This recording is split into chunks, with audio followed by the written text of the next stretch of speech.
significa riesgo eléctrico? Porque vamos a hablar también ahora de riesgo eléctrico. Se denomina riesgo eléctrico al riesgo originado por la energía eléctrica. Dentro de este tipo de riesgos se pueden considerar los siguientes casos. El choque eléctrico por contacto con elementos en tensión, y eso ya puede ser un contacto directo o un contacto indirecto también. Un contacto eléctrico directo, por ejemplo, con masas puestas accidentalmente o en tensión, que es un contacto eléctrico indirecto, lo vamos a explicar un poquito. Con viñetas.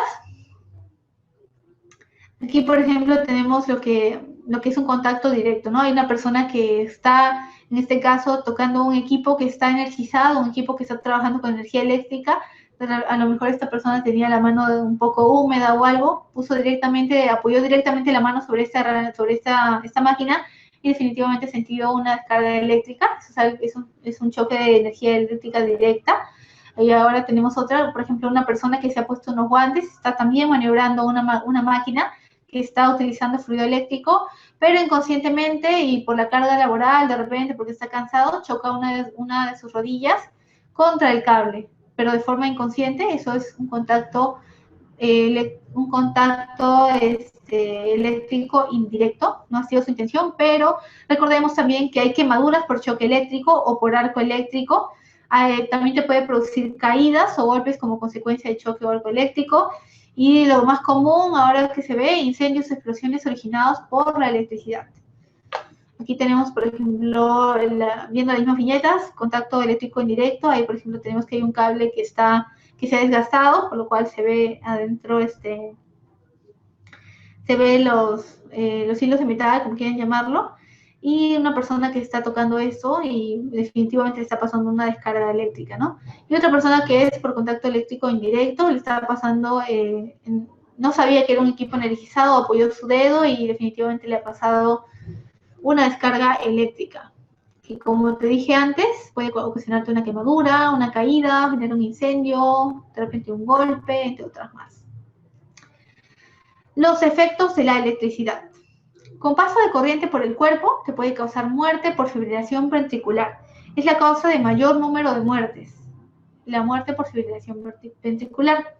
También muerte por asfixia, tetanización muscular, quemaduras internas y externas que pueden ser mortales o no, embolias por efecto electrolítico de la sangre.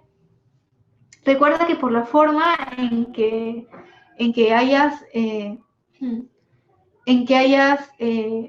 la forma en la cual, por ejemplo, te hayas apoyado, en este caso una maquinaria, un equipo energizado, un equipo que está trabajando con energía eléctrica, el paso de corriente procede de movimientos, el paso de corriente va a provocar el paso de corriente va, por ejemplo, si es que ha sido de forma, por ejemplo, horizontal, es decir, apoyo mi mano y la corriente viaja a través de mi cuerpo y llega en forma horizontal y atraviesa el tórax, por ejemplo, puede dañar los pulmones. Y en el caso de que sea por fibrilación ventricular, también puede dañar el corazón, ¿no? En ese caso, la corriente va a viajar y va a atravesar por el corazón y es lo que causa la fibrilación ventricular. A ver, sin paso de corriente por el cuerpo, te puede generar quemaduras por arco eléctrico, proyecciones de partículas, lesiones oftalmológicas por arcos eléctricos, incendios y explosiones.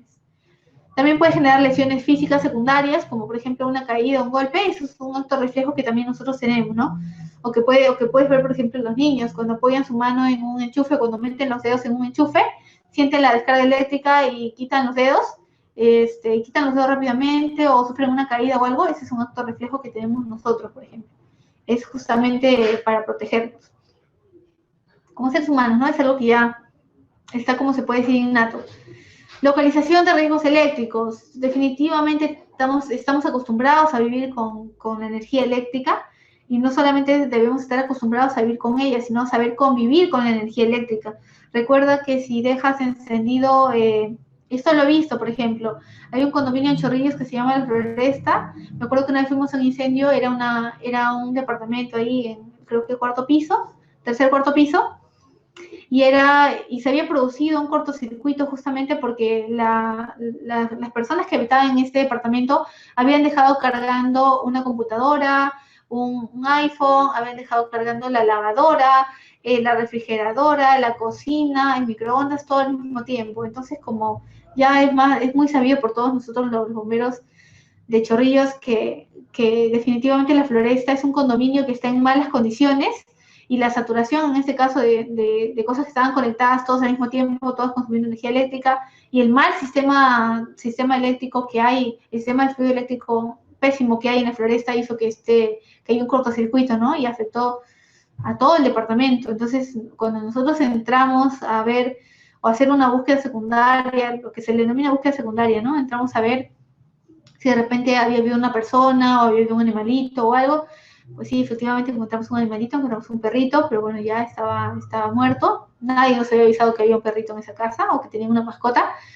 Los vecinos no pensaban, bueno, todos se habían ido.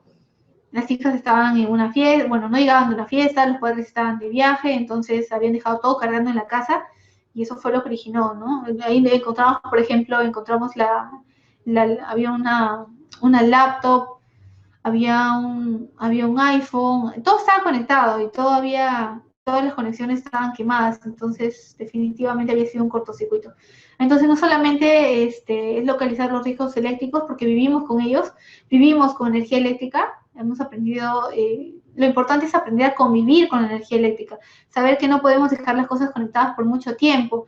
Inclusive debes haber visto que hay una chica que durmió cargando su iPhone y tenía el iPhone en la mano, el iPhone le explotó en la mano y le causó quemaduras de 3er grado, si no me equivoco, 2º o 3er grado. Entonces es importante. Y bueno, un señor también que se quedó dormido con su laptop, la laptop le explotó, creo, cerca del área del abdomen y estaba grave. Entonces hay que aprender a reconocer que la energía eléctrica sí es algo que estamos acostumbrados a utilizar en nuestra vida cotidiana, pero que definitivamente debemos tratar con cuidado, porque un cortocircuito puede generar un incendio, y si de repente no nos hemos dado cuenta que es un incendio, que se está originando un incendio, pues puede volverse de mayores proporciones.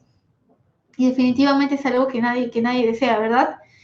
Y bueno, estamos acostumbrados a ver postes de energía eléctrica, a ver las bombillas, lamparillas, foco, como tú quieras decirlo, que es de iluminación fija, de repente llevar linternas que son de iluminación portátil, de repente haber transformadores en la calle, las instalaciones en la vía pública, las conexiones, creo que eso no es algo ajeno a nadie, los cuadros de maniobra también, los motores, la maquinaria fija que también obviamente utiliza energía eléctrica y todas aquellas cosas que ahora utilizan energía eléctrica, ¿no? Entonces es importante que aprendamos no solamente a localizarlas, sino también a convivir con ellas. Ahora, la problemática de las instalaciones en vías públicas. El problema con las instalaciones de las vías públicas, tú ya lo has visto, por ejemplo, abres tu ventana y no ves un paisaje, no ves nada de eso, sino que abres tu ventana y te encuentras con un conglomerado de cables que están justo al frente de tu nariz. Entonces, a uno le lleva a pensar, ¿no? ¿Por qué o en qué momento ocurrió esto? ¿Por qué la municipalidad lo permite? ¿Por qué la empresa que te brinda, en este caso, la empresa de luz con la cual tú tienes un contrato o algo, ¿por qué no arregla esta situación o algo?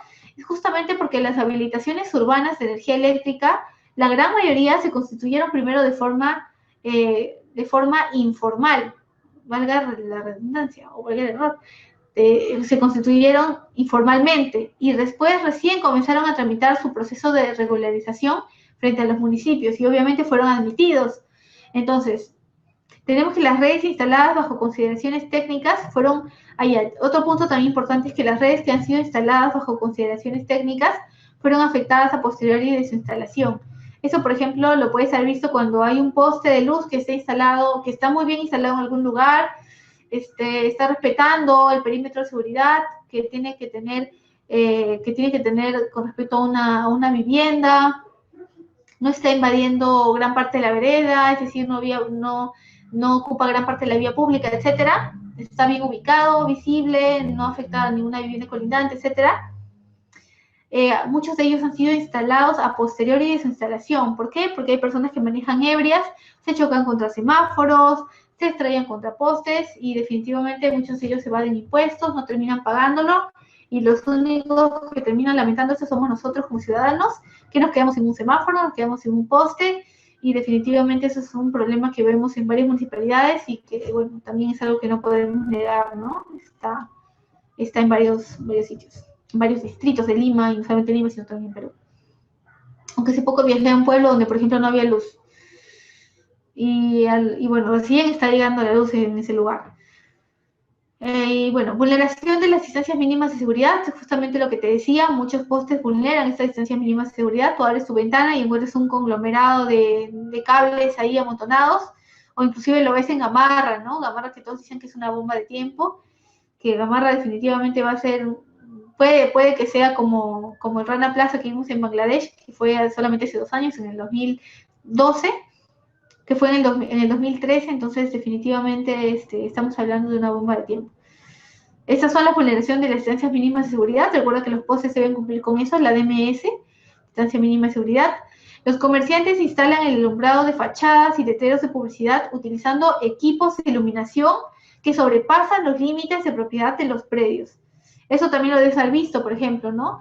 Los hospedajes, los hoteles, los restaurantes que ponen letreros luminosos afuera, fuera de en este caso, del espacio que tienen para poner o de los límites que tienen en su propiedad. Entonces, esto va a afectar no solamente el libre tránsito de las personas, sino que, por ejemplo, hay un accidente y tú estés pasando debajo de un restaurante, de un hospedaje, de un hotel o lo que sea, y uno de estos letreros puede desprenderse y puede caer. Como me pasó a mí, por ejemplo, hace bastante tiempo en un centro comercial, en el temblor que hubo, no me acuerdo qué año fue, pero me cayó una ventana que estaba definitivamente que los cristales no estaban puestos correctamente, entonces la ventana tambaleó solamente y después cayó encima de todos los que estábamos en ese lugar. A mí me cayó en el brazo, me hizo un corte me hizo un corte en el brazo y con la desesperación pues nadie atendía a nadie, la gente corría para todo lado, algunos aprovechaban para robar porque estaba en un centro comercial bastante grande que es Plaza Lima Sur en Chorrillos, y pues definitivamente estaba en un lugar incorrecto, ¿no? En ese caso, esa ventana. Y también cuando encontramos los letreros de publicidad, no solamente los que son con focos iluminados o los letreros iluminados, como quieran decirlo, sino también los letreros que vemos ahora que, por ejemplo, inclusive una vez la policía lo utilizó para hacer una demostración en el desfile patriótico de Huancayo. Utilizaron un letrero como por ejemplo vemos en el de vallas, que normalmente vemos en la calle con publicidad, y eso tampoco es algo seguro porque utiliza fierros, no, utiliza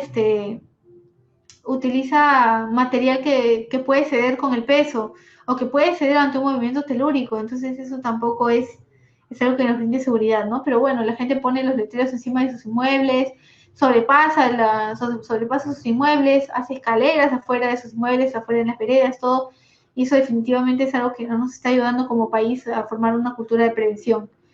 Los ambulantes comercializan sus productos en la vía pública, en zonas aledañas a las redes y subestaciones eléctricas. Ahí más adelante hay una foto, por ejemplo. Si es que lo ven si es que no lo ven, pero más adelante hay una foto de esto, por ejemplo. Que hay varios ambulantes han aprovechado que hay subestaciones eléctricas y han puesto ahí sus pequeños negocios, ¿no? Han armado como que sus carpitas, y definitivamente esto solamente los expone a ellos, porque si de repente alguno de ellos maniobra de forma incorrecta uno de los cables, o simplemente le echa agua a un cable que de repente está desgastado o algo, puede generar un amago de incendio y se puede definitivamente, con las condiciones rústicas con que a veces se ponen muchos de los ambulantes, arman sus puestos de formas muy rústicas, pues puede simplemente generar un incendio de mayores proporciones, como ya ha pasado en tantas ocasiones, en Barranco, en Villa El Salvador, en Villa María del Triunfo, inclusive sin mencionar las subestaciones eléctricas, pero por ejemplo como lo vieron, ¿no? El incendio de la Victoria, un incendio bastante grande, difícil de manejar, que duró casi todo un día. Las personas que estuvieron detenidos ese incendio, muchos de ellos se metieron en problemas con personal de su trabajo, que bueno, eso ya es otro asunto, pero lo hemos visto, por ejemplo, no es algo ajeno a nosotros. Más adelante van a ver una foto que es totalmente de la vida real, que son ambulantes que han invadido una subestación eléctrica y pues han armado ahí sus puestos. Empresas de telecomunicaciones que no respetan la DMS a las redes de energía. ¿Qué son las DMS? Distancias mínimas de seguridad, ya lo vimos. Si no lo respetan las empresas de luz, o bueno, las empresas que te brindan el servicio de la luz, pues mucho menos lo respetan las empresas de telecomunicaciones, que ahora tenemos que varias están ingresando a nuestro país, ¿verdad? Varias que son extranjeras, Entel, Vitel, entre otras más, a otra que ya se fue ella también, me acuerdo, Nextday, creo que no. No, otra que era de un perrito que ladraba, no sé si se acuerdan. Ya, aquí por ejemplo vemos una foto, vemos que hay una vivienda, hay una casa, que la parte del techo choca, o vamos a decirle, los cables están encima de una de las calaminas de esta vivienda. Entonces, esto definitivamente es una condición insegura porque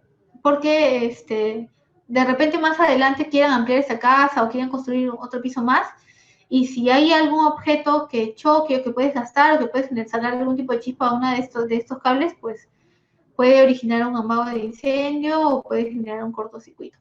Aquí, por ejemplo, hay otra, es lo que justamente les mencionaba, aquí hay gente que está construyendo muy cerca a los cables del alumbrado público, a los postes del alumbrado público, como ustedes quieran decirlo, y definitivamente están exponiéndose, ¿verdad?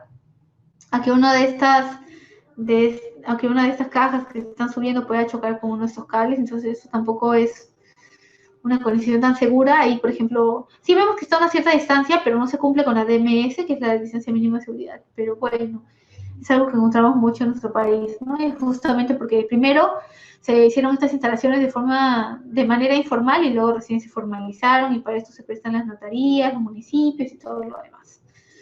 Ahora, justamente lo que les mencionaba, aquí hay una subestación eléctrica, por ejemplo, y vemos que hay varios ambulantes que han invadido debajo de esta subestación o de esta torre, como quieren llamarlo ustedes, y pues han puesto sus puestos, y tal como alguna vez un alumno me lo mencionó, la gente piensa más a veces en el dinero, el ingreso que pueda obtener, y no en qué nivel de exposición está teniendo, ¿no? Al ponerse a trabajar en esos lugares. Inclusive llevan a sus niños, llevan ancianos, llevan mujeres embarazadas, y bueno, las cifras serían lamentables si ocurriera un accidente o un incendio, siniestro, un terremoto, que están diciéndose que se dice que ya debe haber un terremoto. La energía está que se concentra debajo de nosotros, y bueno, siempre es bueno que haya temblores, porque se libera energía, ¿no? Pero bueno, ahorita estamos bastante tiempo sin tener ningún susto de terremoto, temblor, nada, pero bueno, dicen de que probablemente va a haber un riesgo eléctrico grave, o bueno, deben haber visto, ¿no? Hay un brasileño que está adivinando eso últimamente, lo publica, ha acertado con Chile, entonces, pues, a estar seguros nada más. Y otra cosa que debo mencionarles es que, por ejemplo, cuando hay un terremoto, un sismo, y tú tienes una familia numerosa, pueden poner un punto de encuentro, no necesariamente tu hogar, sino, por ejemplo, en Chorrillos, un lugar donde sé que puede ser un poco elevado y de repente no pueda encontrarme con mi familia, o pueda huir a algún lugar donde no llegue el mar, porque en Chorrillos es casi un balneario. Bueno, es un balneario, o bueno, en buenas épocas fue un buen balneario.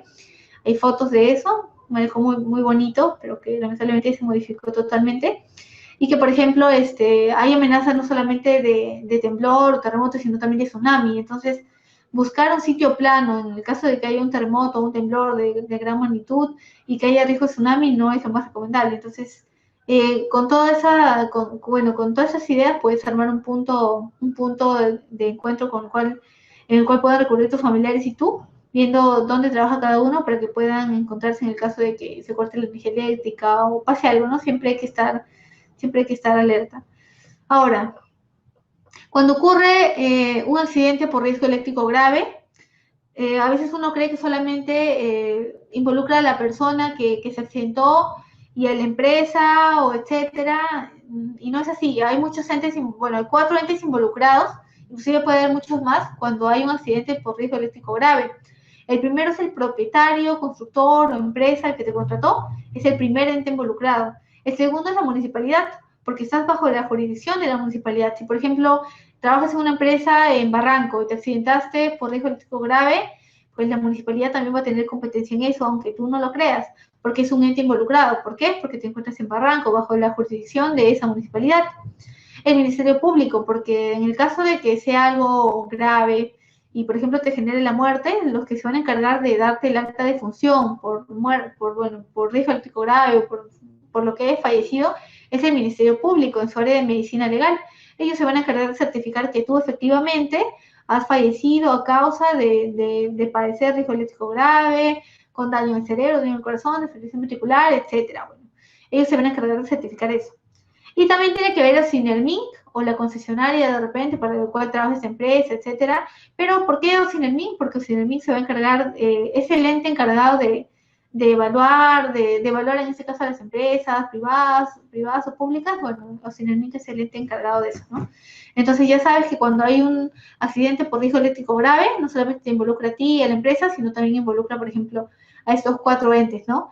La municipalidad, el Ministerio Público, Sinerminc, el propietario, la concesionaria, los constructores, etc. Los principales factores cuando hablamos de riesgo eléctrico. El primero, la intensidad, definitivamente. La intensidad de corriente eléctrica que puede estar presente en ese momento. La duración del contacto eléctrico. Ya te dije que puede ser un contacto eléctrico directo o indirecto. Bueno, la duración es un factor principal. El contacto eléctrico puede depender de la humedad de la superficie de contacto. O sea, tenemos intensidad, duración, superficie. Ahora, la tensión aplicada en sí misma no es peligrosa, pero sí la resistencia es baja, ocasiona el paso de una intensidad elevada y por tanto muy peligrosa. Otro factor principal importante es la frecuencia de la corriente eléctrica y también la trayectoria de la corriente definitivamente a través del cuerpo, porque al atravesar órganos muy vitales o órganos vitales como el corazón pueden provocarse lesiones severas, inclusive te puede causar la muerte. Los incidentes o accidentes causados por la electricidad pueden ser leves, graves e incluso mortales. En caso de muerte del accidentado, recibe el nombre de electrocución. Ya lo debes haber escuchado muchas veces, lo debes saber. Ahora, defectos de operación que incrementan la posibilidad de sufrir un accidente por riesgo eléctrico. Primero, la manipulación incorrecta. Ese es el más común, ¿verdad? Segundo, la utilización de herramientas no aisladas o también la utilización de herramientas hechizas, que son las herramientas hechas a mano, que no son normadas, que no cumplen con ninguna especificación técnica. Esas también, por ejemplo. No sabía que existía tensión, eso también. Una vez, por ejemplo, estábamos en un incendio, creíamos que ya se había cortado la energía eléctrica y había mucha agua por el piso y en eso alguien soltó un cable de una herramienta que recién había terminado de trabajar con energía eléctrica y definitivamente queda tensión en esa herramienta y casi electrocuta a 5 o 6 personas que estaban cerca. Entonces, esta persona no sabía que existía tensión todavía en el cable, ¿no? Y bueno, de repente lo hizo de la forma más inocente posible, pero hizo que algunas personas sufrieran una leve, bueno, algo leve nada más, se electrocutaron de forma muy leve, pero bueno, generó malestar entre los que estaban ahí, ¿no? Entonces, de repente el desconocimiento, no sabías que había tensión, te puede también causar una mala jugada. Desconocías las características de la instalación. Como ya te deben haber dicho en tu trabajo, en miles de lugares, si no sabes algo, pregunta. Y si no hay alguien que resuelva tu pregunta, no lo hagas, porque te vas a exponer tú. Y recuerda que, como te dije, en este curso tu vida y tu salud son primero. Entonces, si tú te vas a poner a manipular o maniobrar una instalación que no sabías, vas a generar una manipulación correcta y puede que sufras un accidente de riesgo eléctrico y es lo que nosotros estamos intentando prevenir. Entonces, esa es una medida para que la tomes en cuenta. Ahora, consejos básicos de seguridad. Primero, no realices trabajos eléctricos si no has sido capacitado y autorizado para ello. Y, por ejemplo, vemos una viñeta de un señor que está mirando las cajas de electricidad y no sabe qué hacer. Pues definitivamente, si no has sido capacitado, si no te han dicho de qué forma se utiliza, si no te han dicho cuál es el cable que debes cortar, mover, apagar, desenchufar, no lo hagas porque te vas a exponer. Recuerda que te puedes causar quemaduras en la mano. Así utilices, si utilizas guantes aislantes, definitivamente no, tienes que ir equipado, ¿no? Hay guantes aislantes que son muy buenos, y otros que son chinos que definitivamente no te recomiendo, que sufren desgaste muy rápido, se desgastan muy rápido, entonces un consejo básico de seguridad también sería eso, ¿no? El equipamiento. Y el primero, definitivamente no manipular cosas que de repente para el cual no has sido capacitado. Otro punto importante, no realizar reparaciones sin cortar la corriente en un automático, o simplemente no realizar reparaciones si no has cortado el fluido eléctrico. Y aquí también hay una viñeta que, por ejemplo, es muy fácil de recordar. Es una persona separando a un perro y un gato. El perro tiene el caño, que tiene un caño en la cola, que quiere significar el agua, y el gato tiene un cable en la cola, que significa, en este caso, energía eléctrica. Y recuerda esto, el agua y la electricidad se llevan como el perro y el gato. Si quieres prevenir, mejor manténlos siempre separados. Claro que esto es algo simbólico, pero es más o menos una mnemotecnia sencilla para que lo recuerdes. No puedes mezclar agua y electricidad. Si de repente te lavaste los dientes, estás con las manos mojadas y quieres apagar, la luz, pues simplemente recuerda que en cualquier momento eso te puede jugar una mala pasada, ¿no? Lo mejor es secarse las manos y luego ya apagar el interruptor con normalidad para evitar accidentarte o que te causes algún tipo de lesión. Ahora, no utilizar aparatos eléctricos si es que quieres ducharte. No utilizar aparatos eléctricos si es que quieres ducharte. Obviamente, eso ya lo debes tener en cuenta. Inclusive hay videos de música sobre eso, ¿verdad? O alguien que se está bañando en una tina y le avientan una tostadora que está conectada a un cable y, bueno, lo electrocutan. Ya lo debes haber visto, eso está en todos lados. Nunca eche agua en un fuego producido por electricidad. Eso también. Primero debes cortar la energía eléctrica. No utilizar aparatos eléctricos si las situaciones meteorológicas no les son favorables. Una situación meteorológica, por ejemplo, la lluvia, ¿no? La lluvia, el granizo, entre otras cosas más, por ejemplo. Bueno, en otros países produce la nieve, ¿no? Cuando se derrite forma agua. Entonces hay que tener cuidado con eso. No use herramientas eléctricas con los pies mojados. Obviamente, estamos hablando de energía eléctrica y estamos hablando de que no podemos mezclar la energía eléctrica con el agua, que se llevan se llevan mal como el perro y el gato, aunque bueno, eso es algo generalizado para que te acuerdes. No usar aparatos en caso de lluvia. Bueno, cuando las situaciones meteorológicas no te son favorables, no puedes utilizar, por ejemplo, hay una persona que está utilizando un taladro en plena lluvia, pues en algún momento se puede formar un charco a nivel de sus pies o de repente cerca uno de los cables, el cable está desgastado, pelado, como tú quieras decirle. Eso puede generar que, por ejemplo, haya una descarga eléctrica y que pueda dañar o lesionar o generar algún tipo de... o atentar contra la integridad de esa persona, ¿no? Ahora, cuando quieres limpiar algo que tiene obviamente energía eléctrica o no sé, que de repente una computadora que está siempre conectada o algo, limpieza sí, agua no. Una frase que siempre se utiliza, limpieza sí, agua no. Entonces tú te preguntarás, entonces ¿con qué lo puedo limpiar, no? Puede ser un trapo seco, puede ser inclusive periódico, o inclusive debes haber visto que hay esas páginas amarillas. Mucha gente utiliza eso para limpiar. Por ejemplo, cuando nosotros estábamos en los bomberos y había que limpiar algo que tenía energía eléctrica, no íbamos a ponerle agua, ¿no? Agarrábamos un trapito seco y limpiábamos con eso, le sacábamos brillo, o utilizábamos también esas páginas amarillas para limpiar, ¿no? Lo primero, en caso de avería, cortar la corriente. Eso es algo muy básico, lo debes de saber. Cortar la corriente, cortar el fluido eléctrico, no solamente en caso de avería, sino también, por ejemplo, en el caso de que veas que, por ejemplo, tienes tu computadora comienza a humear, comienza a humear el cable, entonces tú piensas primero en desconectarlo, pero bueno, antes de desconectarlo y de quizás exponerte, recuerda que puedes utilizar una escoba de madera, recuerda, porque ahora también el plástico ha reemplazado tremendamente a las escobas de madera. Entonces, fíjate siempre que sea algo de madera, porque recuerda que la madera no transfiere la corriente eléctrica, entonces no transmite la corriente eléctrica, entonces la puedes utilizar. Después hay otra que, por ejemplo, en la segunda viñeta vemos al menor chispazo desconectar. Vemos que hay una persona que está utilizando un taladro y ahí, por ejemplo, hay un cable que está en malas condiciones. Puede que este cable genere chispas cuando comience a manipular esa herramienta, entonces esa herramienta manual, entonces no es recomendable. No utilice cables defectuosos, lo que les mencionaba antes. No tire el cable al momento de, por ejemplo, terminas de trabajar con una herramienta, nunca jales el cable porque te estás desgastando, sino tienes que jalar de la clavija, que es la forma correcta. Ahora, persona electrizada, no la toques sin cortar la corriente. Una persona que ha sufrido una corriente eléctrica, una descarga eléctrica, como tú quieras llamarle, no vas a ir de frente y vas a tocar a esa persona porque te va a pasar lo mismo que viste que le pasaba al chavo, ¿verdad? El chavo intentó agarrar a una persona, bueno, no me acuerdo quién de los de la vecindad era, pero se apoyó en esa persona y le pasó la corriente eléctrica. Pues no, recuerda que primero debes liberar a la persona de de la tensión, de corriente eléctrica bajo la cual está. Si de repente está en su mano, de repente está encima, está cerca o algo, recuerda que la escena debe ser segura no solamente para él y para ti, sobre todo si quieres auxiliarlo. Que también lo vamos a ver en primeros auxilios. Ahora, revisa periódicamente los cables. Eso es otra de las cosas que debes hacer si trabajas con herramientas. También cuando trabajas con cuerdas, te habrás dado cuenta que cuando trabajas con cuerdas te dicen revisa la cuerda, hace esto, hace lo otro, hace aquello. Pues bueno, y las revisas periódicamente. Lo mismo con los cables. Si trabajas con cables que obviamente transmiten energía eléctrica, fluido eléctrico, lo mínimo que debes hacer es revisarlos para ver si tienen algún tipo de defecto, si están rotos, si están carcomidos, si de repente le falta algo, etcétera, pues ya, fijarte.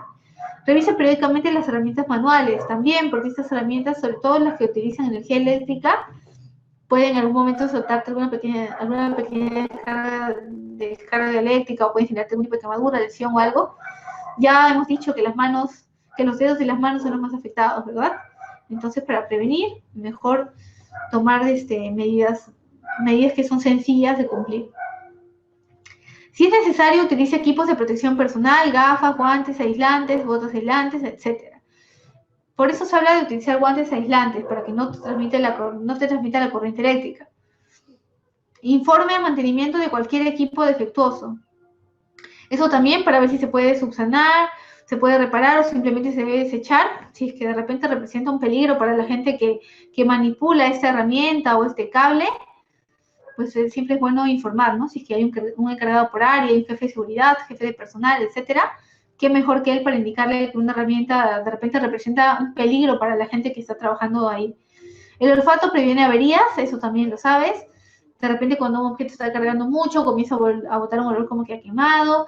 Bueno, por el olfato puedes detectar averías de repente de un equipo, una máquina, etcétera. Si tiene un calentamiento anormal, también tienes que tener en cuenta eso. Esto puede también significar peligro. Quiere decir que la máquina o de repente el equipo ese que estás utilizando no se está ventilando de forma adecuada o se está sobrecalentando. Entonces eso también es un factor que hay que tener en cuenta. Ahora, solamente vamos a respondernos esta pregunta. ¿Cómo podemos actuar ante un accidentado? Aunque eso lo vamos a ver también cuando desarrollemos la segunda parte de primeros auxilios. Aquí, por ejemplo, tenemos la abreviatura del PAS, que de repente ya lo has escuchado porque eso es algo muy conocido, es una abreviatura bastante famosa. El PAS significa proteger, avisar y socorrer. Primero, corta el paso de la corriente a través de dos formas posibles, cuando es una persona que ha sufrido obviamente una descarga eléctrica, desconectando la corriente, y segundo, separando físicamente al accidentado con un objeto de madera. Recuerda utilizar un objeto de madera.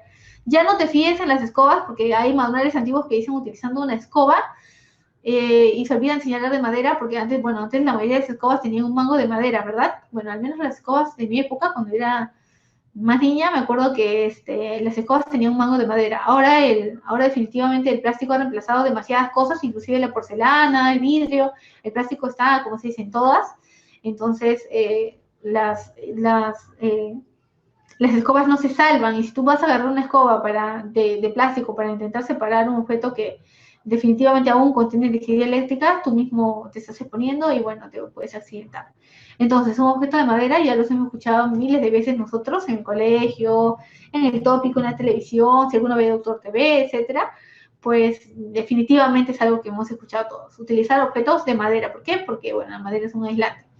Segundo, pide ayuda. El teléfono en este caso puede ser el 116 o el teléfono que tú quieras, al que tú de repente consideras llamar. Si de repente tienes, no sé, tienes un seguro particular, tienes una ambulancia, te tiene una ambulancia particular, etcétera, pues bueno, puedes llamar ese número también. ¿Por qué te digo el 116? Porque hace mucho tiempo había una niña que hubo un incendio en su casa y esta niña pues quería llamar por teléfono para avisar que había un incendio en su hogar. Toda su familia estaba durmiendo y el humo ya había subido demasiado, había ocupado gran parte de la casa, y las personas que estaban durmiendo definitivamente al oler este humo muchas de ellas habían perdido el conocimiento. Al final esta vivienda se incendió. La única que se pudo salvar fue esta niña, que era sordomuda, y que en su teclado nunca logró ubicar el teléfono que le habían enseñado en el colegio, que era el 116.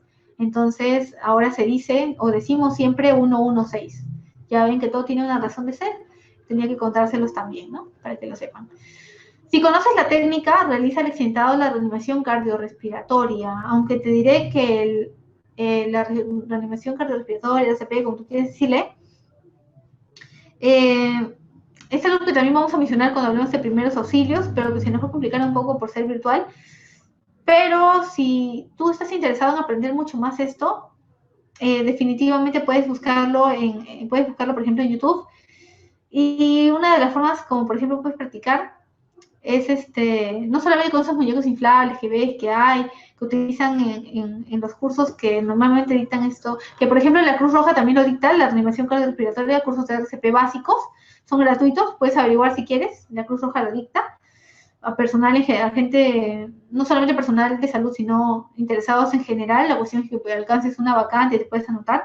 Es un curso bastante interesante, bastante básico, pero si el RCP no lo aplicas bien, puedes romper o fracturar una de las vértebras que puede tener esta persona, una de las costillas que pueda tener esta persona. Entonces, el RCP hay que saberlo hacer. Me acuerdo que una vez, en una emergencia, había una chica que, bueno, su papá había sufrido un infarto y ella quería, ellos en su desesperación querían practicarle el RCP, y en lugar de apretarle el pecho, en este caso cerca del corazón, porque es un masaje del corazón y ventilaciones, lo que estaba haciendo la chica era apretarle el estómago, pensando que de repente eso era el RCP, ¿no? Casi por la zona de la boca del estómago, por ahí, y eso pues no es, pero bueno, su desesperación por intentar ayudar a su papá, ella hizo esto, pero igual el señor ya había fallecido, y definitivamente eso te iba a pensar que los primeros auxilios son algo básico, ¿no? Que todos debemos saber. Ahora, aquí tenemos, por ejemplo, algunas reglas que se denominan reglas de oro para trabajar sin tensión. El primero es un equipo preciso, hay un trabajador ahí que tiene sus cascos, sus guantes aislantes, tiene sus herramientas de bronce, porque recuerda que el bronce no saca chispas, entonces hay herramientas de bronce que son muy buenas. Desconectar obviamente el fluido eléctrico si es que ves que hay algún tipo de falla o hay algún tipo de descarga eléctrica que no está bien. Prevenir cualquier posible realimentación de la descarga eléctrica, del fluido eléctrico. Por ejemplo, puedes bajar la llave principal si es que sabes dónde está, sabes dónde ubicarlo, o ten capacitado para ello. Verificar la ausencia de tensión. Poner aire a tierra y en cortocircuito. Proteger frente a elementos en tensión y señalizar la zona, sobre todo eso, la señalización, ¿verdad? Que como yo te dije, es algo fundamental, es algo bastante básico.